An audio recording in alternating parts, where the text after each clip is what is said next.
See, we just came out of a burning bowl. And that burning bowl was one of the best ones that I've ever been to. It was fantastic. Are you still fired up for Burning Bowl? Are you ready to get a new transformed life in 2016? See, are you ready to step into your spiritual authority and dominion? Well, if that's the case, you are in the right place. See, this is the second lesson sermon from the series Reverend Wells began last week titled Keys to a Life of Excellence. These sermons are based upon the Hebrew patriarch Abram, who became Abraham. Last week, Reverend Wells talked about Abram's mission. Today, I will be talking about the vision of Abraham, its metaphysical symbolism, and the practical application of the scripture. So let's begin with the scripture. Let's read it together from the bulletin. The Lord said to Abram, after Lot had separated from him, raise your eyes now and look up from the place where you are, northward and southward and eastward and westward. For all the land that you see, I will give to you and to your offspring. All right.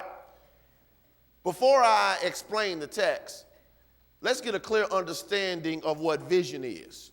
So let's take the first sermon point together. Vision is a mental image of what the future will or could be like. All right. So vision is very important because it literally gives you a new paradigm to live from, and you begin to live, if you choose, in a new way. When you have vision, you don't see life the same way. Once you start and have a vision, you start living the vision from your concept of your preferred future.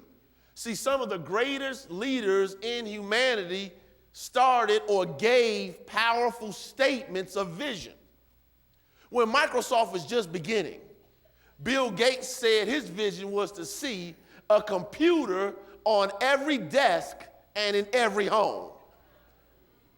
At the beginning of Microsoft.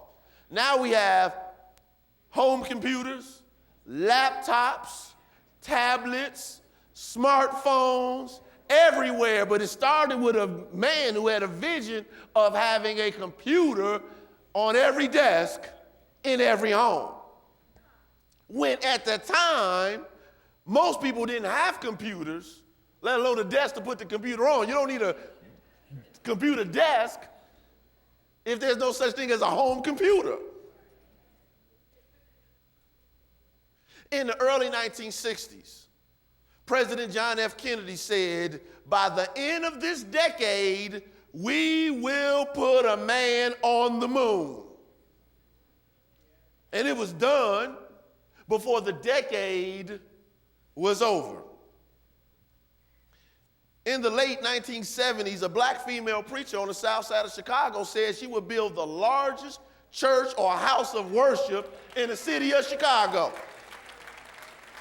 If you didn't know, her name is the Reverend Dr. Johnny Coleman. She accomplished her goal by 1985, and you're sitting in it. And this church is still, 30 years later, the second largest church facility in the city of Chicago.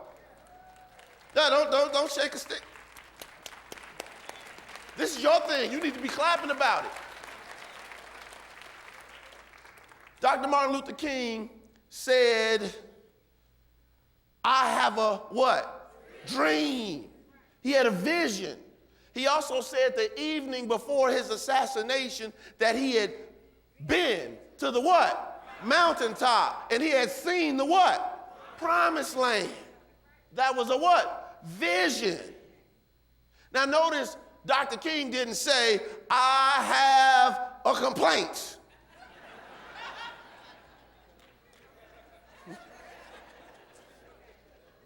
He said he had a what? Right. His dream, his vision determined the actions he would take in his life. A vision should be compelling. It should inspire you and others. It should motivate you to hone your skills, learn more, master your craft, or even radically change your life and do something totally new.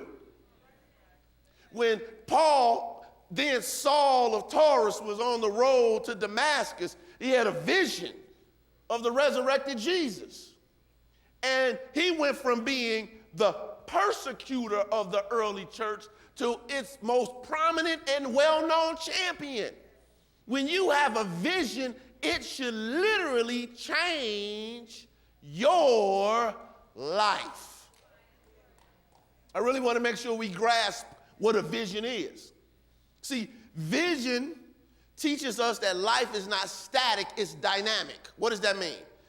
It doesn't stand still, it's always moving. Vision teaches us that there is no such thing as that's just the way life is. There's only that's just the life was and will continue to be until we make different choices. Vision teaches us that we can literally change the way life shows up. Why is this important? Because if you couldn't change it, you wouldn't have the vision. Don't miss that.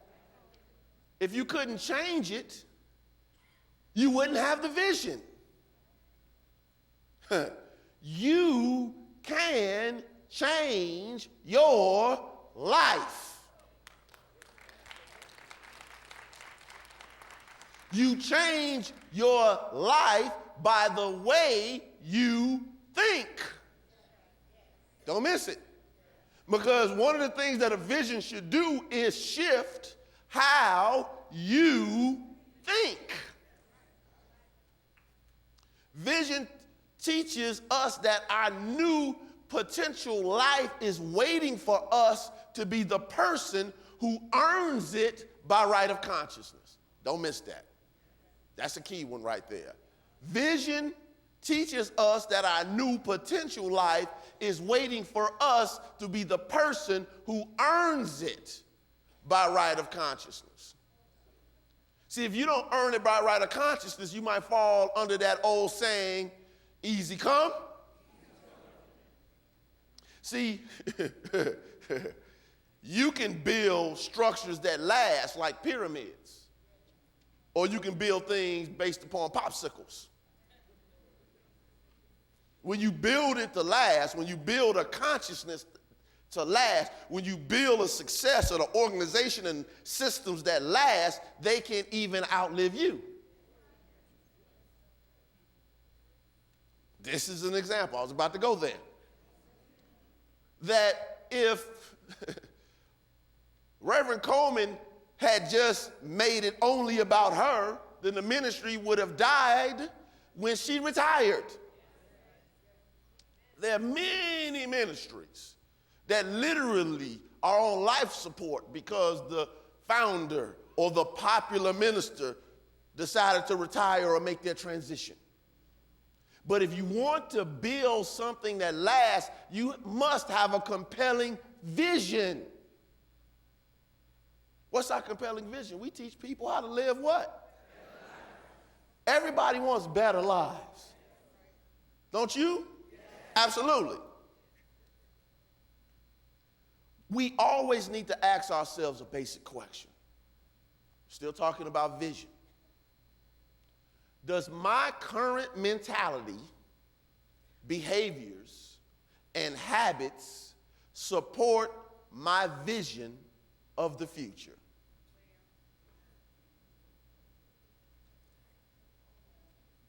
Reflective pause. Remember in Galatians 6:7 it reads, "Do not be conceived. God is not mocked."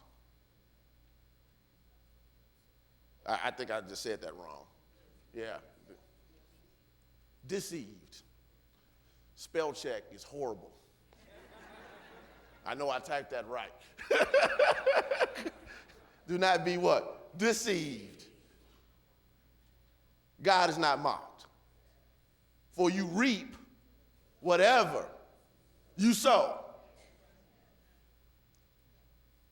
You can have the powerful vision, but universal law will not allow you to live beyond your consciousness, your conversation, your habits and behaviors.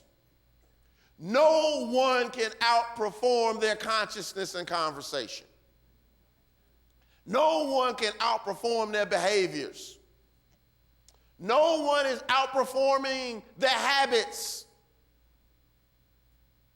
This is why the Bible teaches us through stories how to develop our spiritual and mental faculties and grow in consciousness. That's when we understand the Bible metaphysically. Are you with me? We're still talking about vision, because here's the thing that I don't want us to leave here with.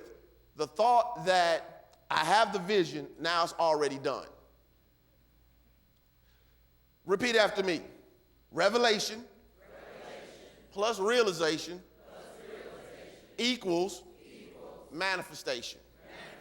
Let's say it again. Revelation plus realization equals manifestation. Now, what is this saying? This is saying that if you have the revelation, but you don't have the realization of the revelation, you won't have the manifestation.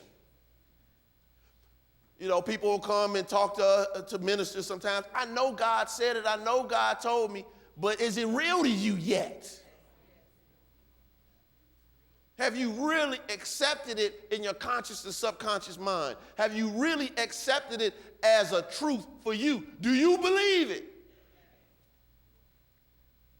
Revelation plus realization equals manifestation. You don't go from revelation to manifestation. Just because you've seen the vision does not mean that you have the consciousness yet to demonstrate it. This is why you have to become the person who earns it by right of consciousness.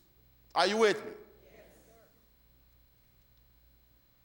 So when we start to study the Bible metaphysically, we start to understand how we grow through stages of consciousness to accept the truth that's already within us.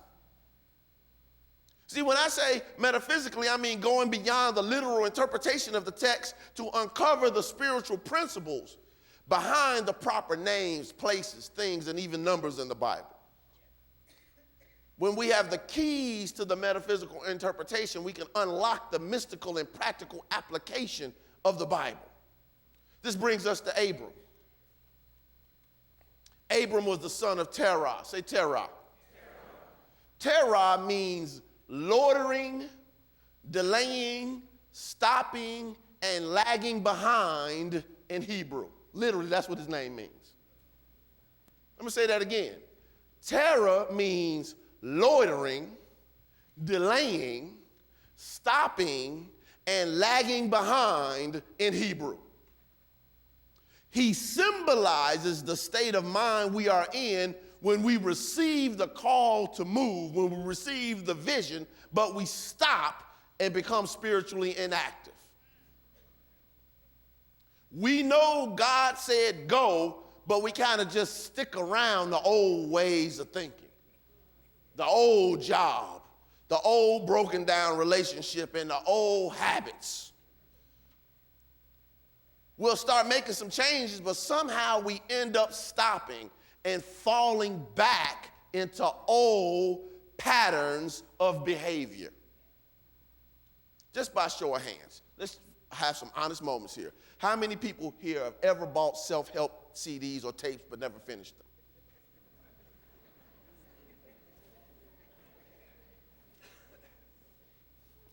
How many people here have bought self-help books but never read them or finished them?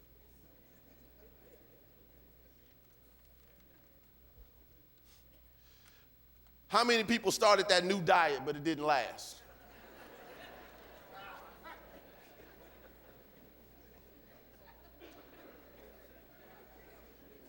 How many people here have ever signed up for a gym membership but soon after you stopped going?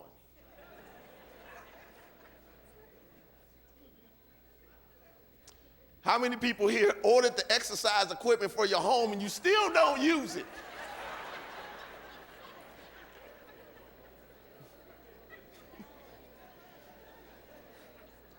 That's the terror in you.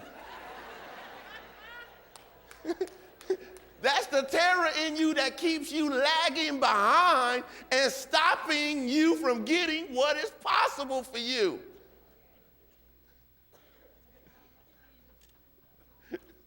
Let's read the second bullet point together. Abram symbolizes the early development of faith. This is why God told Abram to get out of his father's house. House means state of mind. You can't let your faith loiter.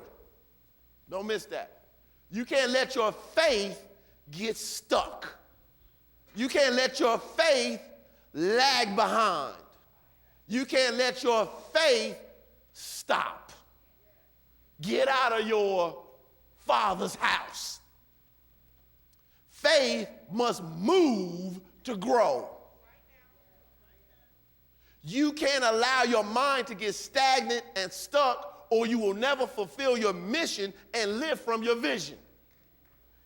Charles Fillmore wrote that faith is the perceiving power of the mind linked with the power to shape substance. Perceiving. This means faith has the ability to see your good in the spirit, and it is linked with the ability to mold and shape infinite potential, we call that substance, into what you see in spirit. What this really means is what you see in faith literally creates something out of nothing. Faith sees something out of no thing and makes no thing become something.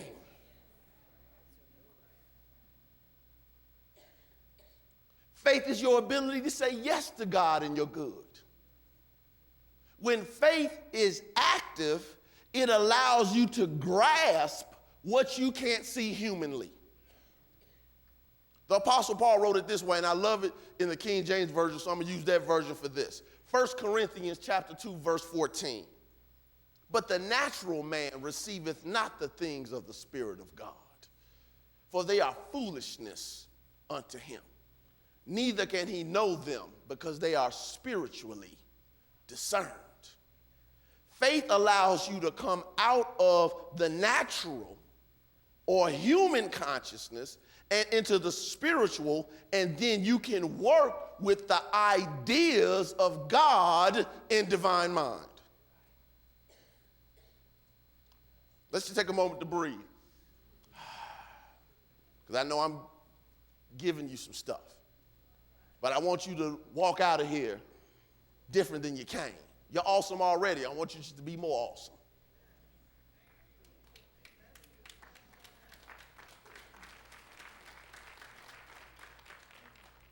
Yesterday in my workshop, my seminar, I showed the attendees a PowerPoint slide that said, "There is no box." It was a person who it was an image of a person realizing that they're not boxed in because there is no box. This means there are no limitations. The box is in your own mind. When you live in faith and from your vision, you live without the box, you live without the limitations. When faith is in its early stages, many times we still have a lot of thoughts, feelings, beliefs, and habits that interfere with our mission and keep us from truly grasping our vision. When Abram left his father's house, he originally brought his wife Sarai and his nephew Lot. Let's read the third bullet point together. Lot symbolizes the negative aspects of the mind that initially accompany us before we spiritually develop enough to discard them. You don't have to be perfect to start. That's what it's telling you. Abram proved this in the narrative. you're going to grow to the point where you will dismiss what you no longer need.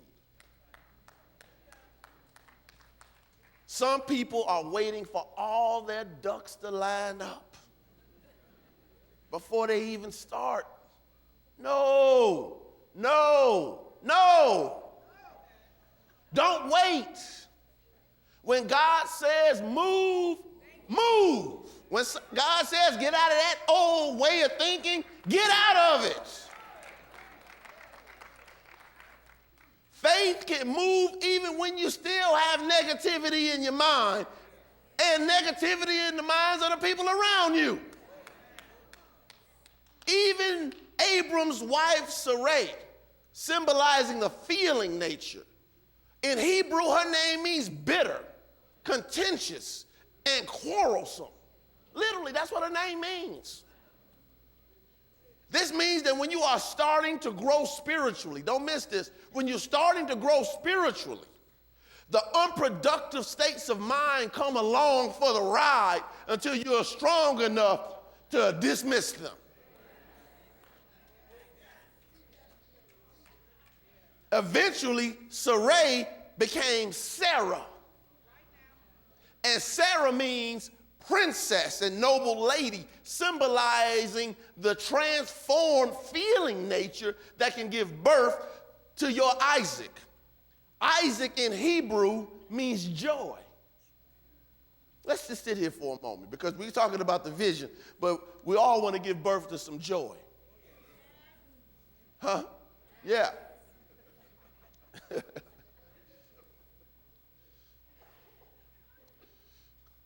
And I'm sure Rev is going to touch on this, so I don't want to go too deeply into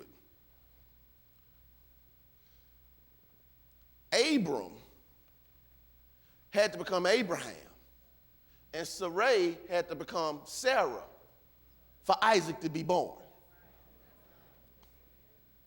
Which means that the beginning faith had to become a more developed faith, and contentious, quarrelsome belief systems in the feeling nature had to be transformed and transmuted to give birth to the joy. We're trying to give birth to joy. We're trying to give birth to healing. We're trying to give birth to prosperity. We're trying to give birth to harmony. We're trying to give birth to good marriages. We're trying to give birth to good businesses out of a mind that's quarrelsome, contentious, and backstabbing at times, working against ourselves. Now, you can give birth to joy if your mind has stayed on lack. You can't give birth to joy if your mind can't get off the illness. You can't give birth to joy if you're worried about what Bill Cosby is doing. Yeah, I said it. He got to live out his law. You live out yours. He going to reap whatever he's supposed to reap, and you do the same. But you can't have a tabloid mentality and produce seminary consciousness.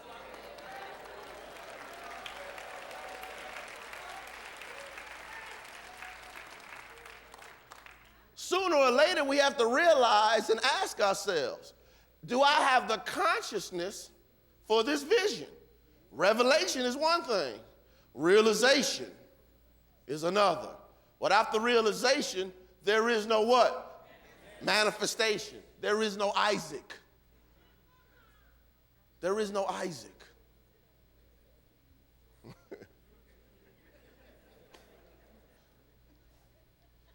I know I'm going deep here, but I really want you to get it. I want you to get it.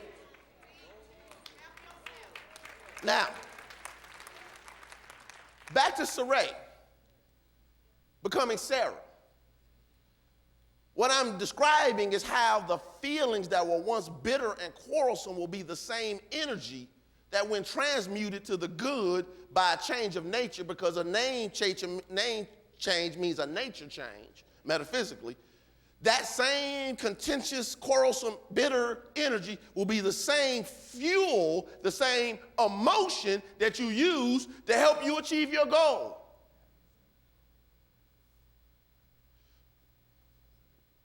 be honest. Has there ever been someone in your life where you just were like, oh my God, I can't wait to see that person.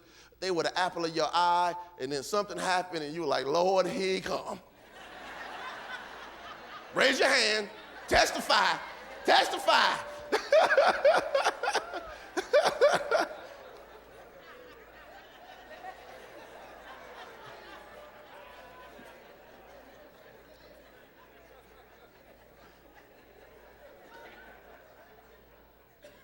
It's your same emotions. That same energy that was all in has now transmuted to being all out. And I'm saying if you're all out, when it comes to your good, your possibility, your Isaac, you can use that same energy, transmute it, and be all in. It's the same energy. Thought is mental vibrational impulse. The only thing you're doing is transforming and transmuting the same energy. The question is, how are you using the energy? It's the same energy. How are you using the energy? How are you using the mind? How are you using your thinking? How are you using your feelings? That will determine if it's Sarai or Sarah. Usage. Let's get back to Lot. As we get back to Lot, we must truly release these aspects that Lot symbolizes before we can see the big picture. He didn't get the vision completely until he separated from Lot. The big picture is there is no box.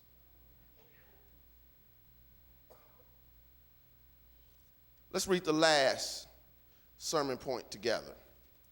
We must look up or above our current circumstances to the fulfillment of our mission, purpose, or goal. The vision shows you how to do that. Let's read the scripture again. I want to make sure that this lands together. The Lord said to Abram, after Lot had separated from him, raise your eyes now and look from the place where you are, northward and southward and eastward and westward. For all the land that you see, I will give to you and to your offspring. First step is raise your eyes now. Stop looking down and stewing in the mess you created. Stop looking down at the problem that you think can't be solved. Stop looking down at the health issue. Stop looking down at the financial problem. Stop looking down at your relationship status, the divorce or the children acting up or whatever. Stop looking down at the unemployment figures. Raise your eyes up when? Now, above all the things you don't want in your life. You have to raise up. Look at a different plane. Then it says, look from the place where you are. Ooh, don't miss that. Look from the place where you are. This means that you start where you are. If you're broke right now, start there. We got Dave Ramsey class, you can get in that. Or prosperity class in JCI. Or you just go work your stuff and get the help you need. If you have a health challenge, start there. Start beholding the health of God in your body. If you need to call a prayer line every day, 3 times a day, to say, see wholeness and health in me and in my body, you do that. Start where you are. If you're unemployed, start there. Get up every morning like you're getting ready to go to job. Take your shower, drink your coffee, put your clothes on, and look, I'm serious, because you're shifting what? Your consciousness. Start where you are. And if you don't have no place to go, find some place to volunteer. And if you have no place, show up. I'll make sure Reverend Wells puts you to work.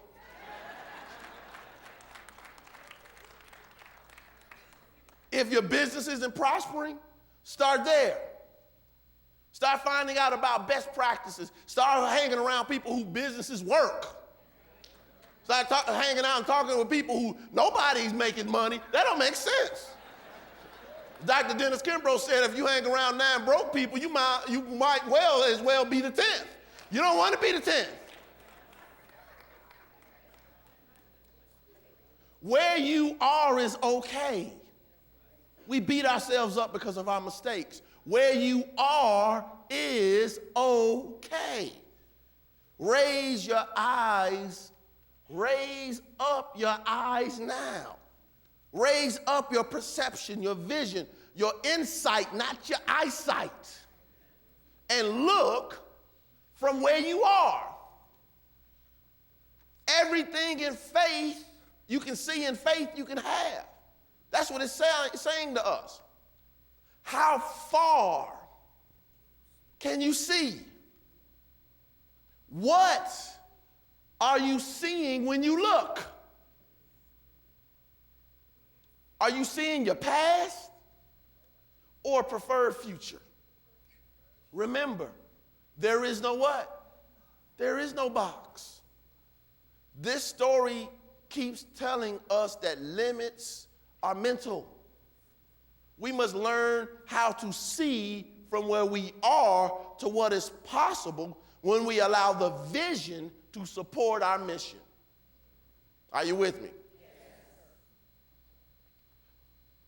Don't try to change God's plan. When God gave him the vision and it didn't work in the time that he thought it was supposed to work in, he took it upon himself to go get his wife's handmaiden, Hagar, impregnated her, and gave birth to Ishmael. But Ishmael wasn't the child of the promise.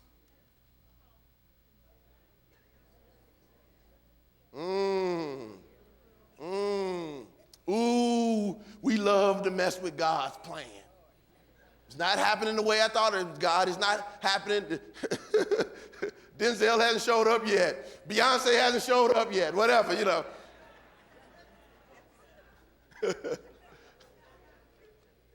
Because we think in the box, we want it to look a certain way. We want it to show up a certain way. And God's bigger than our box.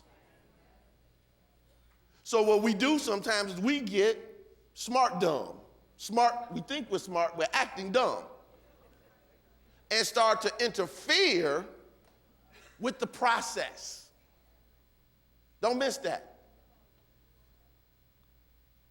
Your joy, your anointed offspring or manifestation will be the product of your faith and your transformed feeling nature. And when you try to usurp that process by marrying your faith to thoughts, beliefs, and feelings that are inconsistent with your image and vision, you only produce an adulterated product. Yeah, I know. I know. It's real in the field. Thanks for sticking with me. Going in, I know I'm in the Kool-Aid. God can show you what's possible for your life today. However, you must learn some best practices for thinking, feeling, speaking, and behavior. This is what JCI classes will do for you. You want to learn basic principles? We have a class for that. You want to learn Bible, literal or metaphysical? We have classes for that. You want to learn how to meditate? We have classes for that. You want to learn spiritual healing? We have classes for that. You want to learn how to pray? We have classes for that. You want to learn how to make your relationship work better? We have classes for that. You want to work with some prosperity? We have classes for that. It's your commitment to getting better that matters. You know, because I have a class, of course I'm going to give a shameless plug. My Mastermind for Success 2.0 class.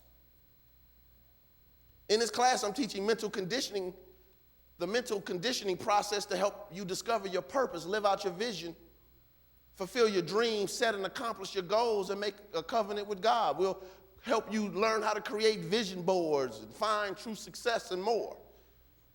Many people don't have a meaning for true success. So let me give you the one I will be using every week in the class. My textbook is Your Roadmap for Success by John Maxwell. And along with the Mastermind Journal, those are the texts for my class. But I want you to really listen to what the definition of success is according to this book and see if this is something that works with you. This is why this ministry is so important. He wrote, success is knowing your purpose in life, growing to reach your maximum potential, and sowing seeds that benefit others. How does that feel? Doesn't that feel right? Why? Because you will never exhaust your capacity to grow towards your potential or run out of opportunities to help others. That's what life is about. So if you want some of that and more, sign up for my class. I have no shame. None. None. So back to this thought of success and working with your vision. Success is knowing how to work with this in the context of vision.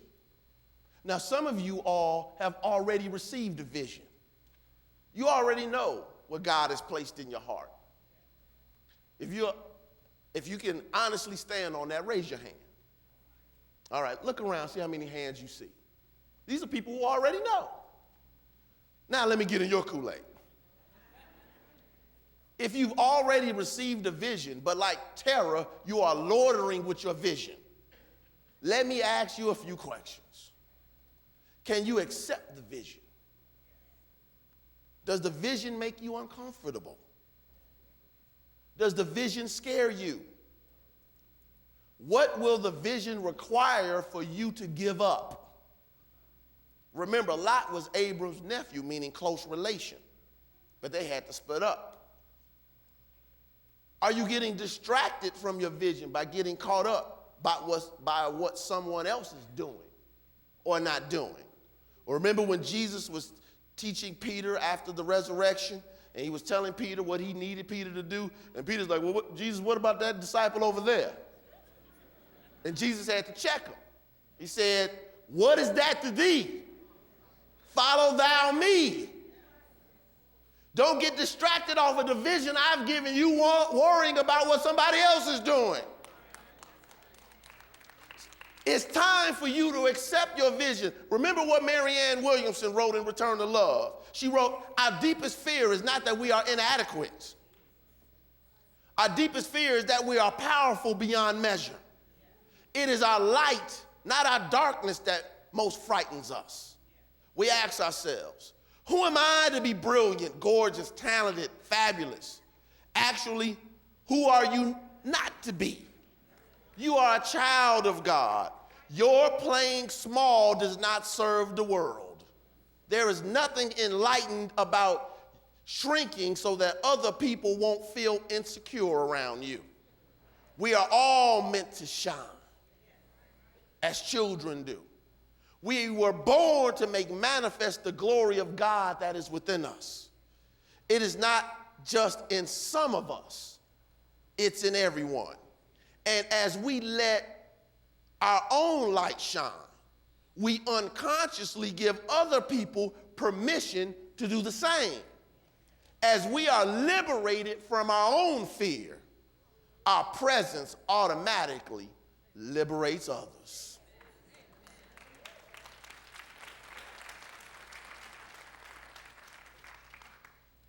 Now, before I close, I have some homework. I always give homework.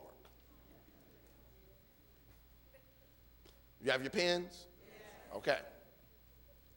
For the next 7 days, this is how to work with your vision homework. For the next 7 days, beginning tonight, pray the following prayer for 10 minutes every morning and evening. And write down every idea that comes to your mind. Every morning, every evening, for 10 minutes. The prayer is, God in me, reveal your vision for my life. God in me, reveal your vision for my life. So what does this look like? This looks like you praying, then contemplating it. Then praying it again and contemplating it. Then praying it again and contemplating it for 10 minutes. Then write down every idea that comes. Why? Because there is no box. Second part of the homework. It's only 2 points this time. For the next 7 days to accompany this process, read the following scriptures every morning and every evening beginning tonight after you do your prayer. The scriptures are Jeremiah chapter 29, verse 11, Proverbs chapter 3, verses 5 and 6, and Job 36, 11. Jeremiah 29, 11, Proverbs chapter 3, verses 5 and 6, and Job 36, verse 11. Chapter 36, verse 11. Got it? In closing. One more time, the scriptures. Jeremiah chapter 29, verse 11. Proverbs chapter 3, verses 5 and 6. Job chapter 36, verse 11. Got it? In closing. There is no box. There is no box. There is no box. You don't have to think outside the box when you realize there's no box. With God, all things are possible. It is your Father's good pleasure to give you the kingdom. What is it that you truly desire today? It's possible. It's possible. It's possible. God in you is the creative power that forms universes and dimensions. You are more than a flesh and blood human being. You are the incarnation of God. You are so powerful. You are so awesome. You're so wonderful. You simultaneously live on the spiritual plane of existence, the mental or soul plane of existence, and this three-dimensional existence of form at the same time. That's how awesome you are. Whatever you need, you can pull from the realm that it exists on or in and have it. You are a powerhouse. You are a portable heaven. Raise up your eyes now. Raise up your eyes now. Raise up your eyes now. And know that it is possible for you to have your dream. God bless you.